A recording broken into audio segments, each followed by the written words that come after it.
Hello, good evening, and welcome to the Bangalore International Centre. BIC is an inclusive and neutral platform for informed conversation, exchange of ideas, arts and culture. Today's program is Book for All, Yet for None, A Glitch in the Simulation. In today's session, we have 18-year-old author Karan Lad in conversation with philosophy enthusiast and musician Abhijit Nath. They'll be talking about Karan's book, A Glitch in the Simulation, his early interest in philosophy, his journey towards getting published as a young writer, the creative process, and more. The conversation will be followed by a Q&A session with the audience. I request the audience to kindly switch off their mobile phones or put them on silent for the duration of the event. Please take a moment to do so now. Yes, I'd now like to invite the speakers to begin the session. Thanks, Adwaita. Very excited to have Karan with us today. It's loads of fun to have an author talking about his work, especially when they're 18. So that's great. I was talking to Karan before the session started and asked him how he got into philosophy. Yeah, he actually asked me if I read. So I told him that I do, and then he said he actually didn't read it very recently, and then the story of how he did that is super interesting. So do you want to talk about how you started reading, how you got into philosophy, all of that? So basically, I'm not into books at all. I don't read books. I don't like books. But I'm more of a movie guy. Okay, I never read the Harry Potters. I only watched the movie. So there was this one movie, Fight Club. I don't know if you guys have heard of it, but David Fincher 1999 movie. So when I saw Fight Club, maybe at that point in my life, I was also confused or whatever it was, but I really, that movie just hit really deep with me, and it just, it just starstruck me, and I couldn't help but think, why am I so attracted to this? Why is this movie changing my basically it changed my full view on life.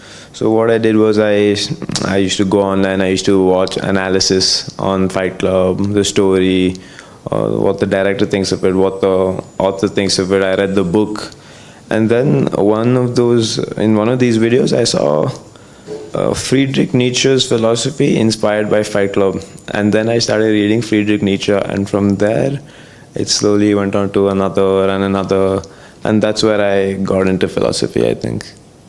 That's the start, actually, yeah. That's super interesting. And then when you got into it, what was the process from that to sort of getting to this book? Because that, when you read it, it must have been like an onslaught of information, right? And to sort of take that, synthesize it, and write it down, because I assume you wouldn't have written anything before that as well, right? So how did that process happen of saying, okay, this is a philosophy that I've gotten interested in, but what prompted the desire to sort of write the book down as well? Who is it for? Why did you write it? Was it just something that came out, or what was the process there? So why I think I like Nietzsche so much is, I feel since childhood, just me personally, I hate everything that makes me common.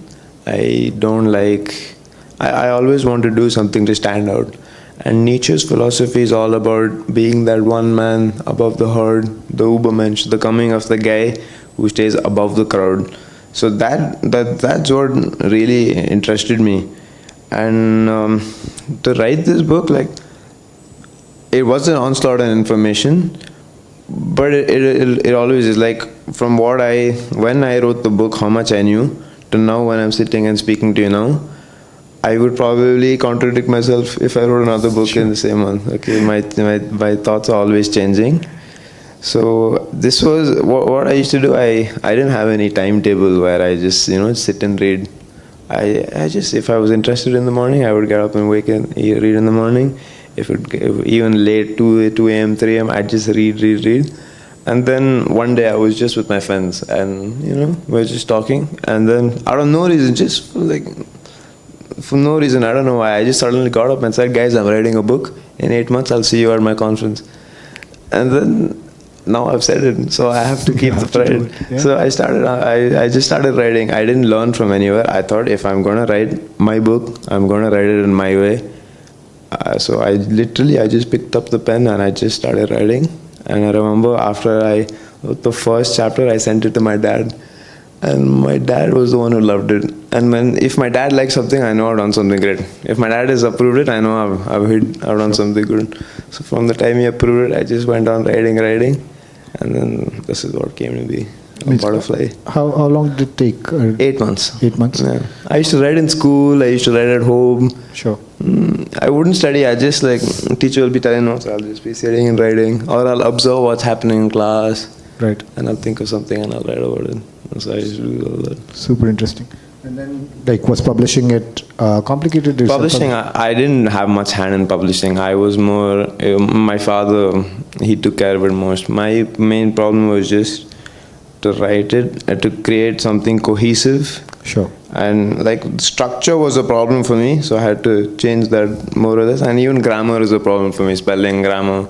Sure. So that was my main focus. But publishing, my father really took care of it, most of it. That's super interesting. And so as I was, going through it, a bunch of things, I like how you've taken sort of some of those Nietzschean ideas and tried to sort of make them relevant for today, especially when you talk about technology or about religion and so on. So it would be useful, I think, for the audience as well, if you would read out, this whole section that we spoke about earlier, where you talk about God and religion, the page 22 and so on. And then just talk through what you meant when you sort of were writing it. Because, especially in today's India, that whole conversation around religion is so central to what we have, that I thought that section was really interesting in the book. Okay, so this is page 22 of the first chapter. Modern man is no longer concerned with creating anything greater than himself. Modern man is now only concerned with hedonistic consumption and always seeking comfort to soothe the crippling void left inside him. Modern man and religion are both guilty of deluding and misleading people of their true potential as human beings who do not merely have to worship a higher power, but have the tools necessary to become the highest of all powers. But out of all religious concepts, the one I dislike the most is that of heaven. Heaven has been described differently in different religions, but has the same fundamental concept among many religions: the emphasis on the beauty of heaven. It's a sort of paradise where the soul is free of all pain and suffering, and one can experience an eternal bliss and comfort by following the virtues of God. I would like to disagree. Heaven, in my eyes, is a coward's paradise for those who cannot compete in this material world. Embracing heaven is the rejection of the beauty of the material world. The cowards find peace and refuge in the illusion of heaven, and they are scared to send those who do not conform to this into hell. Fear is the foundation of morality, and religion has had a monopoly on fear for centuries. We are conceived out of nothing. Before our birth, we were nothing, and after our death, we will go back to being nothing. How is it that a creation out of nothingness will live eternally after its death in paradise?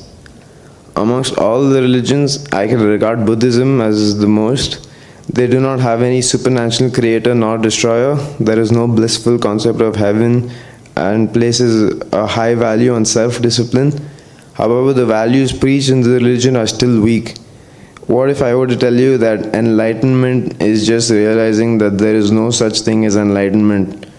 There was only one true Christian to ever live, and that was Jesus Christ. There was only one true Buddhist to ever live, and that was the Buddha. There was only one true Muslim to ever live, and that was Muhammad. All these aforementioned people are the ones I respect. Although I disagree with their values and philosophies of these religions, all these men can be classified as free spirits who created their own principles of faith. But it is the millions of blind herd-like beings that I cannot relate to. These aren't individuals, these are just statistics. Follow no one, forge your own path. There is no absolute truth to be told in this world. The inquisitive mind leaves space to teach one another new things and grow and learn. But the modern world no longer wants inquirers, but only believers. Whatever environment you see around you isn't the things themselves, but only an image of the current environment you can see. The surroundings you see today will be completely different in a millennia. This is the same principle that applies to the absolute truths of this world. You cannot learn or find out the truth because you can only see an image of it as it was at some point in time. A man can capture shadow of reality and share that as a form of memory, but he can never share the reality itself. He can guide you to the truth, but you will still have to be there to verify it for yourself. If you want the truth, then there can be no middleman, no middleman. If there is a middleman, then you are following him, not the truth. Thanks. No, so I think that passage was interesting for me because as a young person who's sort of entering adulthood, like how do you sort of take those concepts and apply them to, your life today, or not just yourself, but, among your friends? Do you see an interest? I'm sure you see some of these things, right? Like everybody's a conformist, everybody's sort of looking at their, lives being around materialism. How do you sort of deal with that, and how do you apply some of these, or think about applying them in any case? What were you thinking about when you wrote them? What I think is that I feel right now we're living in a godless world. Like how Nietzsche said, God is dead. I feel the significance of God or the importance is not what it used to be. Now, let's ask ourselves how many genuinely true believers of religion are there, and how many people actually practice what is written in the books. So that is one. Two, I see people in my generation, they cannot see beyond themselves. Like for them, it is just life is from Monday to Saturday. You wake up, you just do your work, and then Saturday you go out and have fun. So they're not looking beyond themselves. And religion for me was only what my mom taught me. She taught me on Puja Day you have to wear this, you can't eat non-veg, all that. But I never really saw the significance of it, although it is so important around the world. So many fights happen regarding religion and all this. So I wanted to understand what it actually is. What's the big fuss about it? And the way I see it, religion, I feel it takes you further away from God. Because have you ever played that game Chinese Whisper? Yeah.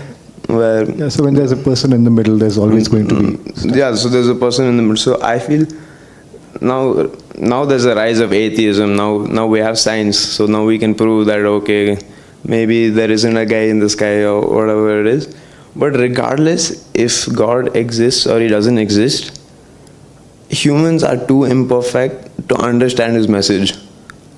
Sure. That is what I think. That's one. And even if we did understood his message, I do not think that God is loving for us. I think he has abandoned us. Right. That is what I think. So I see the way the world is dealt with it is like this whole concept of the whole concept of hell and heaven, right? It is like you're being morally righteous, or you are trained to do the good thing only in hope that you will be rewarded for it. So you have to really ask yourself, if there was no promise of heaven, would you still be a virtuous person? And how to be virtuous when your entire human being race we're not, like, internally we're not right people, as in right. We're all prone to mistake, we're all prone to corruption. So the question is not, are you supposed to be a right guy? Are you supposed to do the right thing? My question is, does the right thing exist, or is just a coping mechanism for you to make yourself feel better? Yeah. Is it a construct, or is it something inherent? It's like, for me, I don't see it as a right and wrong. I see it as like, there's only the powerful and then there's the weak. Sure. So those who are powerful, they do what they want to do. And then the weak, they get left behind, and then they tell us, oh, he did the right thing, he did the wrong thing. But actually, it doesn't matter what he actually did. It's the power that he has to do. And I feel most people don't do anything because they're too focused on doing the right thing. But the right thing actually doesn't exist. Right. Yeah, you talk about it at length in the book, where you talk about there being no absolute right, absolute wrong.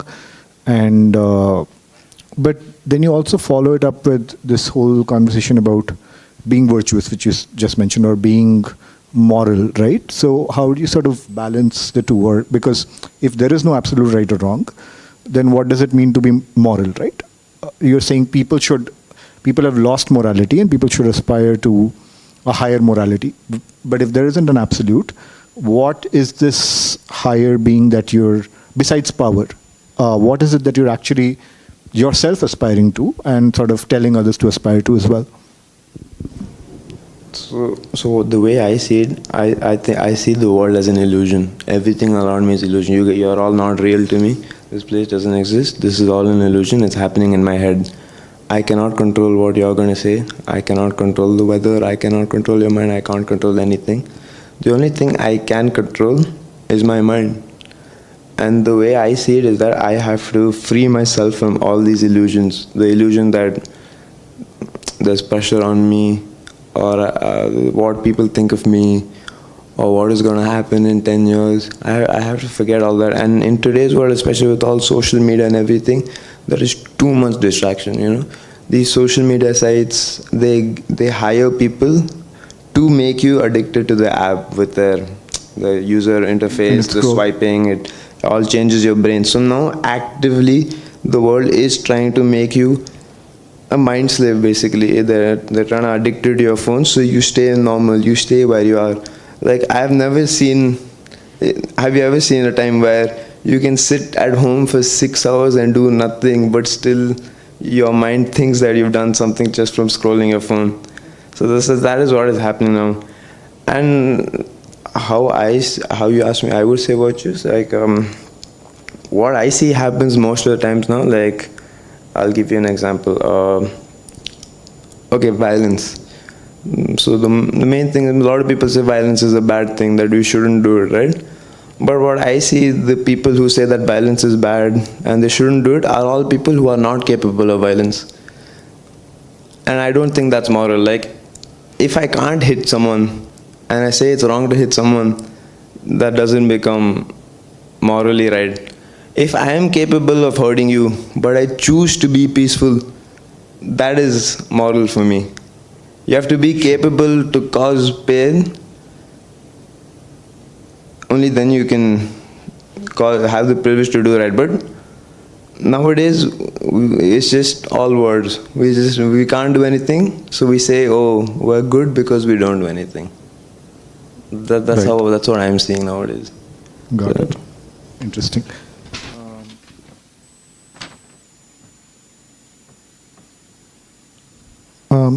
We spoke and we jumped ahead actually, but we didn't actually talk about the title of the book itself, which is A Glitch in the Simulation.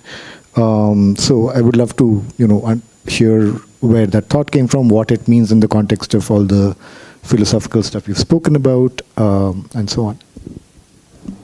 Glitch in the simulation, basically what it was is, a simulation is just like a program which is supposed to work as itself. Like, you guys have seen The Matrix, I'm sure. So it's something like that, where we're all programmed to just live away. You're here sitting, but tomorrow you're going to get up and go to work, and then you're going to come back and you're going to meet your friends, and you're just going to live your regular life day by day until you die.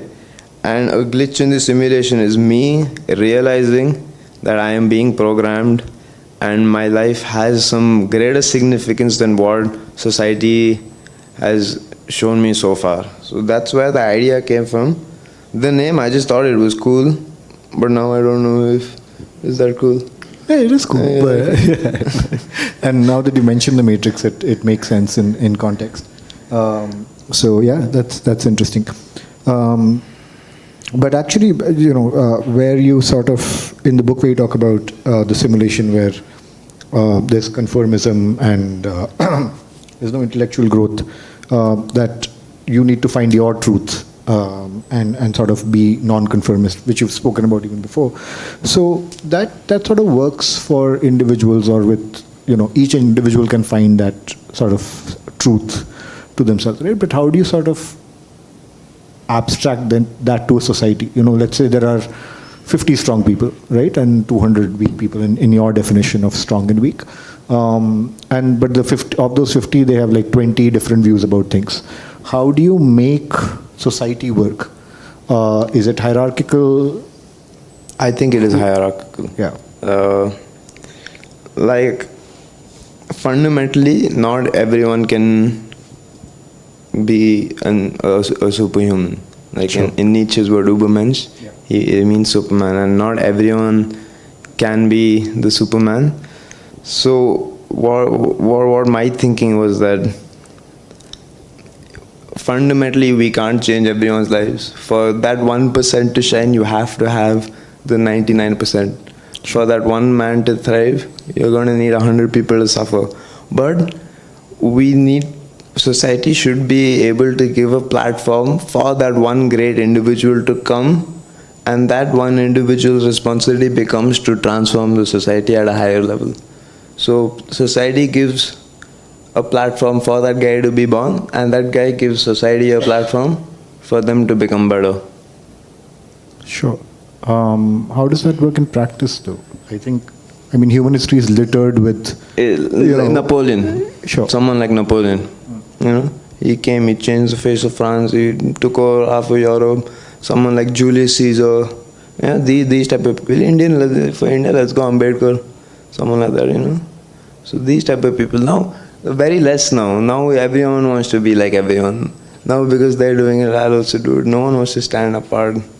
No, I think enough people want to stand apart, but I mean, the people you mentioned, But society is not giving a platform for that. Of course, there's more of a platform now than before, right? Because now you can literally reach 5 billion people on YouTube if you want to.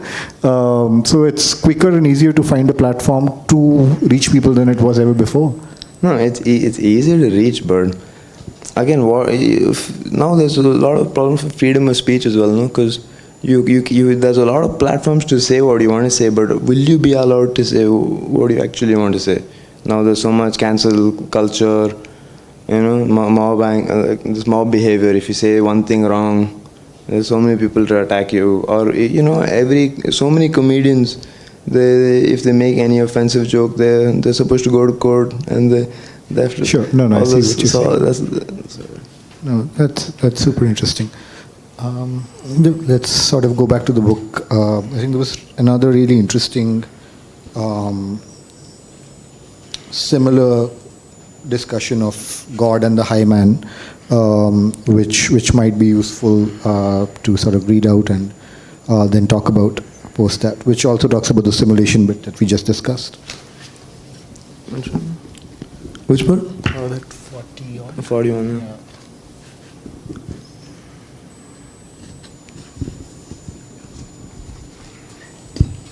Okay.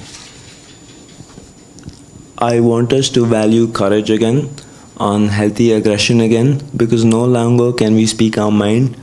Controlled by the state, God may be dead, but the state and government are just a shadow of him. Religious values and societal values are more or less the same: conformity, obedience, humility. No questions can be asked, so no true answers will be known. The most expensive thing in the world today is trust. It is not the lie that bothers people, but the fact that they can no longer trust anyone. Someone asked me what proof you have that God does not exist. This earth is the proof. Humans have always thought of themselves as the center of existence, but we are too insignificant in the grand scheme of things. We came into this world and changed it to better suit our living conditions. We worship the sun for waking us every day. We worship the moon for giving us light in the night. But if humans were to disappear altogether, this earth would still remain the same. I want to restore faith back in this earth. I want our values to empower this world. Morality and God cannot be an objective idea. They cannot be external. It is consciousness. It is within us. It will be our awareness. A human being isn't a simple creature, but a complicated being, grey in every aspect. We cannot distinguish anything as black and white. Our morals are always subjective. I submit to you the higher being that we must become. Recognize the God within us.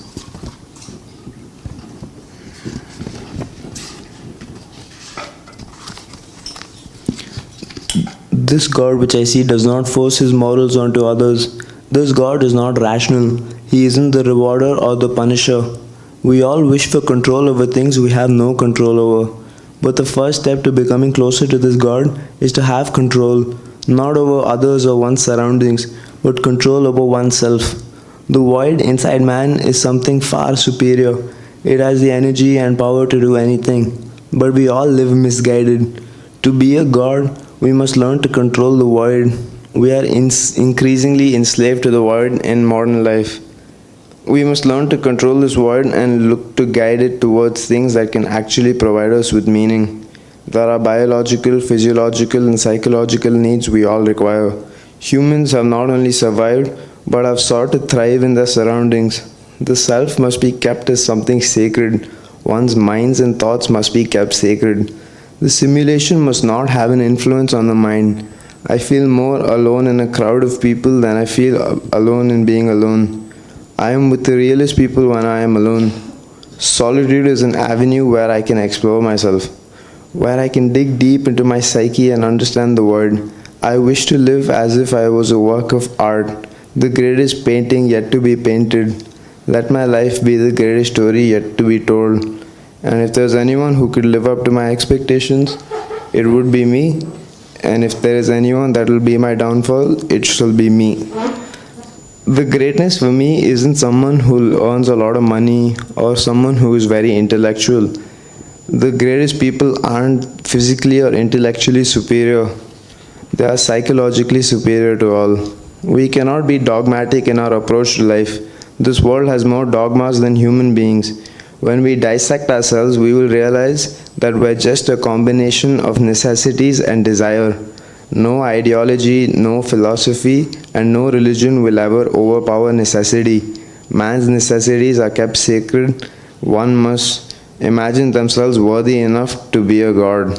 How would you take care of yourself then? How would you deal with others? How would you approach this world? Every god carries a great deal of weight. Every action they choose for infinity. Not everyone is capable of reaching this highest state. It is not just because they are not capable or not worthy. It is almost necessary for it to be like this. For the 1% to shine, there must be a 99%. The simulation will always attempt to emulate, to emulate the glitch in order to be in their image. But for too long, we have looked to be in the image of an imaginary being. With restored faith, we must return to this earth. Thanks, that was really good. When you talk about, being able to resist all of these urges of modern life, how do you do it yourself? How do you sort of... Leave Instagram. First things first, leave Instagram. Yeah. Stop using your phone. Sure. Spend time in nature, work out. That's what I do most of the times. I guess that's the best. Stay away from the internet as much as you can, I guess. Because unless you have a very specific reason, like if you need to read something, watch something, that's fine. But how many times do I just end up scrolling for no reason? That's the problem. And when you talk about this stuff with your friends or whoever, like, they don't understand it. Yeah, I don't have friends because of this. Sure. I don't have that many friends because of this. Got it. So. Yeah, but I think it's useful, right? Like if you can find an audience that can benefit, because it's clearly like useful for younger people, right? It might be useful, but my whole goal was not to write a book to find an audience or find readers who are going to appreciate me. My whole thing was I wanted to write a book just to express myself. Whether it became successful, if people liked it or didn't like it, my whole thing was I just wanted to present my thoughts independently as Karan alone. And that's why I don't read too many people's books, because if I spend too much time putting other people's thoughts in my head, I won't have enough space for my own thoughts. So this book was very limited, just so I can, as my first book, just write down whatever I have learned. And in 10 years, when I do make the sequel, I will hopefully have learned a lot more and write a way better book than this. A little bigger also, not 50, little. We'll double it next time. Yeah. So yeah, that's what I hope. Right. No, that's an amazing goal. But actually, since you mentioned books, you said Nietzsche was literally the first book you read. But are there other things that influence you that you've read or watched? Arthur Schopenhauer, Marcus Aurelius, a little bit of Dostoevsky. Sure. So those were the main ones. Even Niccolo Machiavelli. I don't know if you read. Yeah, of course. So yeah. Nothing from the last 100 years, clearly. That was one sort of interesting thing. The other thing you'd actually spoken about was masculinity, and that you feel that there is a loss of masculinity from the world today, and that today's sort of modern world is better suited for women. Do you want to talk about that? Explain what you meant. How do you see it, and how do you see the balance changing? Okay, so I'll read that passage first. This is my favorite chapter. Men, the middle children of history. Man was born into this world to suffer, to create. The steady decline in masculinity amongst men is extremely sad. Tough times create strong men creates easy time, and easy time create weak men. This cycle goes on, but in this new society, the simulation is looking to reward weakness. The simulation poses a threat to masculinity. This modern world is far better suited for women. Despite the fact that women face challenges in society, the design and ideology are better suited to them. Men have become weak, conformists, and no longer do we men fight all odds to provide for themselves and their close ones. The ideal man is someone who is now only behind material wealth. This modern man is a hollow and shallow as person. He is a disgraceful one. The average testosterone level in men today are the same of that of 95-year-old men. We can't even replicate half of the testosterone that the previous generation had. There is no longer that toughness, that stoicism, that healthy aggression. Crying is a sign of weakness. There is no problem in being weak. There is, however, a problem with staying weak. In this modern world, everyone is trying to normalize weakness. This is a dangerous warning sign. Man has always been someone who has fought through nature, who has gone through the harshest of situations and come out. A real man isn't what fashion companies tell you. A real man isn't what movies tell you. A real man, the perfect man, will be subjective in everyone's eyes, but there are many traits that are necessary for men. These traits are being suppressed according to me. A real man is someone who is capable of having pure thoughts, and they are transparent and are able to satisfy all their needs and desires. They have no complaints about their life. They have no malice in their hearts. They inspire, they dominate, they acquire, and they are courageous. The greatest men are always psychologically superior. They are some who can stand up for themselves and stand up for millions of people. They can stand up for something even if the whole world tells them he is wrong. Someone who can create their own value. Men must strive to express themselves rather than impress those they don't like. The greater man in my eyes is someone who can take complete responsibility for his own life. The great dilemma, the dilemma of choice. Our happiness and disappointment are both derived from expectation. If we don't expect to be very happy, we might end up not being sad. Men have become degraded in this modern world. Thanks. Yeah. So I understood what your sort of idea of masculinity changing is, but just very curious about the other half of the world that's left. So my thing was, when I started writing, my inspiration for what a man usually is my father. Sure. My father's lived the proper rags to riches story. He's small town, tough guy, lived all stories, had many fights. You know, that the typical alpha. If he walks in a room, there's going to be 100 people behind him. Everyone's looking after him. So my father was the inspiration for me. On a biological level, like testosterone levels have gone down. The average testosterone for a person now is lesser, and then it's lesser. It's to do with food, everything. Yeah, but even activity. Like nowadays, what I see, boys my age, they don't like activity. They don't want to go play in the sun. It's too hot. Oh, let me apply sunscreen. All that stuff. They want to sit at home and play video games. No one wants to, like, even if fighting was so taboo about fighting. I'm sure, have you ever been in a fight in school or something?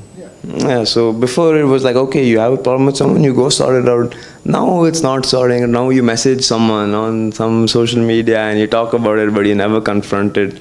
Sure. So I feel, after all is said and done, what actually truly defines masculinity or what man is, like you will have different expectation of what an ideal man is. I will have. But I think one thing that is definitive for masculinity is courage.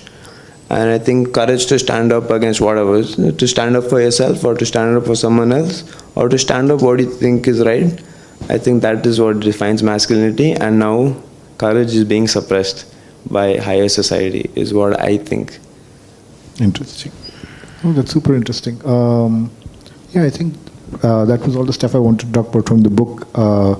But as you were writing this sort of philosophy book, I'm sure you must have seen all the other pop psychology books and sort of philosophy books that are there on the those self-improvement ones. Yeah. Oh my God. Okay. How do I say this? For me, okay, this is kind of my advice, but you don't have to take it. If you're reading self-improvement books, please throw it away. It's not good. And this is my way, why I think self-improvement is not right, okay? So on the basis, if it's self-improvement, I don't think you should be reading another book to help you improve. Okay, one. And two, what I think a lot of self-improvement things and all these philosophical books, what they do, there must be a reason for you to improve, right? Like, this is improvement for the sake of improvement. So, if I have some solid reason to improve, then I will get towards, I'll give you an example. A self-improvement book is like, you want to learn how to work out. These self-improvement books are going to tell you everything. You take this, you do this workout, you take this supplement. It's going to tell you everything. But you're still not going to go work out because you don't have a good enough reason for it. And a good enough reason will only come is when you get through some experience where you feel some pain, or when your ego gets hurt. I'm only going to go start working out when I feel bad about my body. Then I don't need any self-improvement book, because as I naturally just keep working out, I'm going to gain knowledge through it. But what these self-improvement books do, you can sit at home and you can read them for hours and hours and feel really good about yourself. But in actuality, you don't end up doing anything. You're not doing it. You're not doing anything, yeah. There's no point. Yeah, that sort of wraps up the discussion about philosophy and books. But I was very curious about the other thing you spoke about in the beginning about what you actually want to do is movies. Movies, yes. Yeah. So what does that look like for Karan Lad? What are you planning to do? Maybe in 5 years you'll see me on the big screen, beating people up and all that. But I've written my book, I want to make movies with my philosophy. I don't know how I'm going to structure a story, but I'm going to show characters and situations which embody my philosophy. And I still have time. I want to train. I want to get into it professionally. But that's what the future beholds for me. Fabulous. Yes, thank you. Is there anything else you want to talk about before we sort of open it up for Q&A, if we have anything? No, I'm fine. Okay, that's about it from my side. If there's Q&A, we can go around quickly. I have 3 questions actually. I think the mic is on. Yeah. First one is, you talked about physical and intellectual superiority versus psychological superiority. What exactly is psychological superiority? So, what is when, it's basically, if I say that to boil it down very simply, it's a never give up attitude. And not exactly, you should never complain. That is my thing. So psychologically superior is not being complacent. Whether life has been unfair to you or it has been easy for you, you shouldn't complain. That is what my thing is, because when we look at it, handle anything. no. When I look at it as a whole, our actions they really don't have any significance if you think about it in a larger perspective. Like, okay, I am Karan Lad, I am here sitting, talking to you guys. Let me zoom out a little more. I'm a human being speaking to another human beings. Zoom out a little more. I'm a species on a small planet. Zoom out a little more in a huge galaxy among so many planets. I'm in the smallest planets, smallest countries, smallest states, small room, sitting and talking. So my action doesn't really have much significance on the greater scale. So I think if you think in that perspective, if there is that you want to achieve anything, like one, I think this mentality makes you free from things that don't really matter to you. And two, if there is something that matters to you, I feel this gives you that freedom to go for it no matter what. But no matter what obstacle or thing comes your way, you should never complain towards it. Because if you complain, that means that that obstacle is getting the better of you. Like, to give it an example, in my perspective, like, I say wake up at a certain time, I have to get up that time. I have a certain time to train, I have to go train that time, sleep that time, don't eat this, don't eat that. If I don't do the things that I say I have to do, and then I complain about it, I don't achieve my goals. But but when I stick to it, and when even if I have problems with it, or if I face issues, I should never complain. That's one thing. When I don't complain, I feel my mental strength just improves a lot more, and if in the future, it just helps me a lot. Okay, my second question is, you talked about totally disconnecting from Instagram and social media. I get what you're saying, that it's not good to be totally controlled by it, but these are also the instruments of society today. So if you disconnect from everything, isn't that counterproductive? You have to learn how to handle the instruments of society if you have to actually be a part. Again, it's for what reason are you using Instagram or whatever? Like, I'm not saying that it's wrong to use it, but again, what are you using for? If you're using it for a very specific reason, to learn something or to do something useful, or you have a business, it makes sense. Some project, yeah, that's useful. What we do, most people are not doing that. They're sitting and scrolling and messaging. So that's what I have a problem with. And right now in my life, I have no use for it. So I don't really use it. I don't have that many friends to speak to. Well, do they come home? So I don't need Instagram. Okay, the third one is about... Wait, I'll get back. Yeah, okay.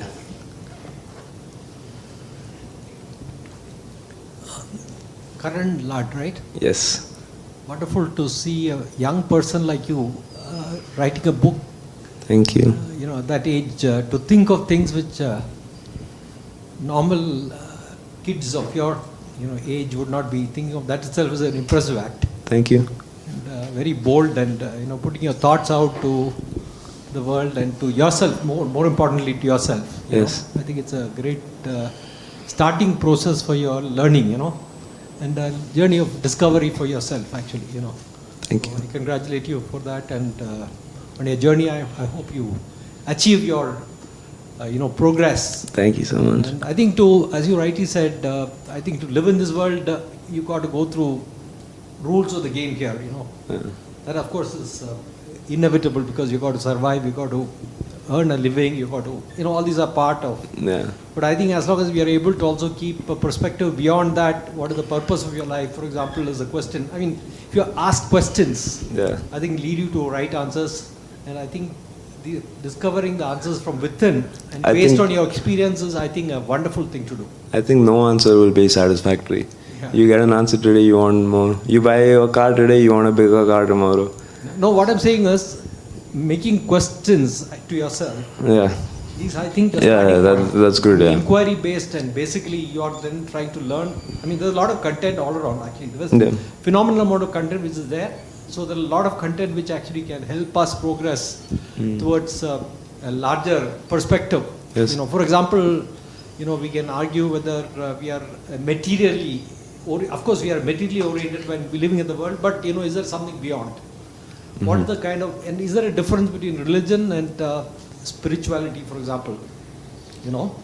I'm just saying, these are questions that need to be looked at, because religion, obviously, as you rightly said, and all of us know, is prescribed by society or somebody is telling you something. It's an instrument to You control. don't need to follow that. Actually. Yeah. You want to basically inquire yourself and find the answers. There are enough answers also available actually. Yes. If you look around, and a lot of people who have spoken about it, our own traditional, Vedantic knowledge system provides a lot of directions to these things, But it has to be learned based on experience. Yeah. One's own experience and one's own engagement to the, spirituality path, actually. Yeah. I would say, So all the best to you. Thank you so much.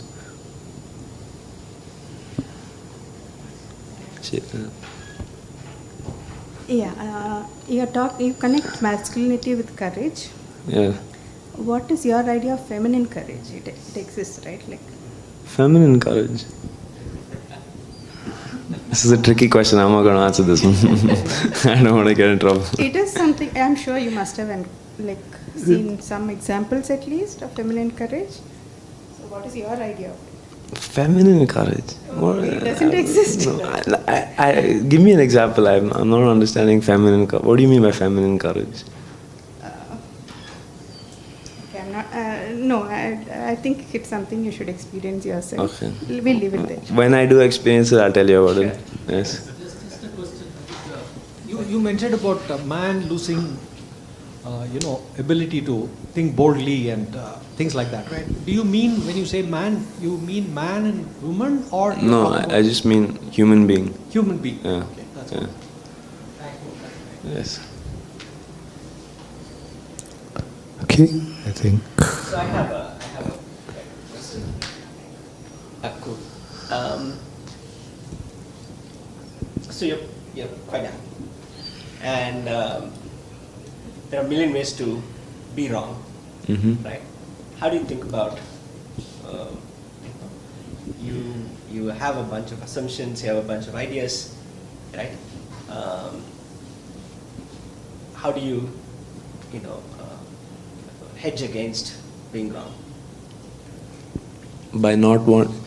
Okay, so there will be. Can you ask a question again? There's a million ways to be wrong, but.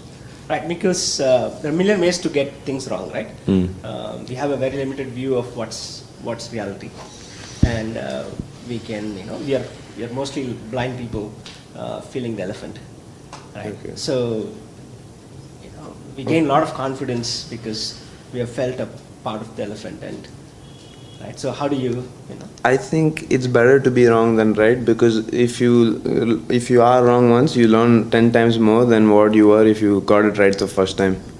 So, and again, it's like there is your way, there is my way, but the right and wrong way doesn't exist.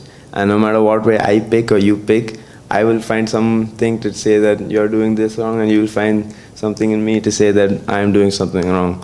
And if I don't do something wrong, I won't have enough knowledge for me to know to do the right thing. So I think it's better that you do something wrong 100 times, so you learn that 101st time to do it right. That's the way I see it. Yeah. Hope that answered your question. Yeah. it's an answer. Thank you so much. This was really interesting, and I'm going to wait for the sequel in 10 years and the 3 movies in between. Yeah. Only 3. Okay, 10. Pick your number. Okay. But thank you so much, Karan. This was really fun. Yes, I think the books are available for sale. People want to pick them up. Who knows better? Thank you. Thank you, Karan and Thank you. Abhijit, for bringing today's conversation to BIC. Thank you to the audience for your time, interest, and questions. The books can be picked up right behind. Thank you. Have a good night.